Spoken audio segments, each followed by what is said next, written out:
ধর্ষণ বিরোধী পদযাত্রা সংক্রান্ত প্রকাশিত ছবিতে আসল সত্য আড়াল করা হয়েছে বলে পুলিশ সদর দপ্তর প্রতিবাদ জানিয়ে ক্ষোভ প্রকাশ করেছে। ডিএমপির রমনা জোনের সহকারী কমিশনারের উপর হামলার একটি ভিডিও ফুটেজ শেয়ার করে প্রকৃত ঘটনা সংবাদ মাধ্যমের কাছে তুলে ধরেছে বাহিনীটি। মঙ্গলবার বিকেলে ধর্ষণ ও নিপীড়নের বিরুদ্ধে বাংলাদেশ নামের প্ল্যাটফর্মের প্রায় ৬০ থেকে ৭০ জনের একটি দল প্রধান উপদেষ্টার বাসভবন যমুনা অভিমুখে পদযাত্রার চেষ্টা করে। নিরাপত্তাজনিত কারণে পদযাত্রায় অংশগ্রহণকারীদের হোটেল ইন্টারকন্টিনেন্টাল মোড়ে বাধা দেয় পুলিশ। এই সময় বিক্ষোভকারীরা পুলিশের ব্যারিকেড ভেঙে সামনের দিকে অগ্রসর হওয়ার চেষ্টা করে। এক পর্যায়ে পুলিশের উপর ইটপাটকেল নিক্ষেপ করে ও লাঠিসোঁটা নিয়ে হামলা চালায় আন্দোলনকারীরা।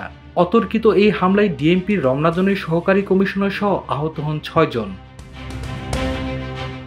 মঙ্গলবারের ওই সংঘর্ষের কিছু ছবি ও ভিডিও ছড়িয়ে পড়ার পর সামাজিক যোগাযোগ মাধ্যমের পক্ষে বিপক্ষে নানান আলোচনা সমালোচনা দেখা যাচ্ছে।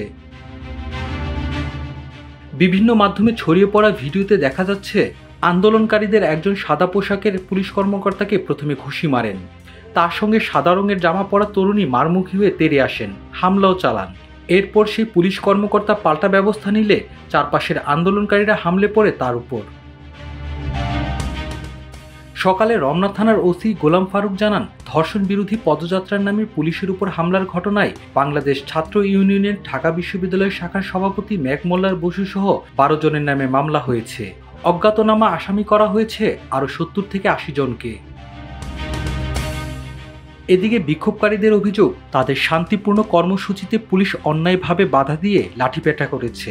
এই ঘটনায় জড়িত পুলিশের একজন কর্মকর্তাকে ২৪ ঘন্টার মধ্যে অপসারণের পাশাপাশি ঘটনার সঙ্গে যুক্ত অন্য পুলিশ সদস্যদের বিরুদ্ধে দৃষ্টান্তমূলক ব্যবস্থা নেওয়ার দাবি তুলেছে প্ল্যাটফর্মটি।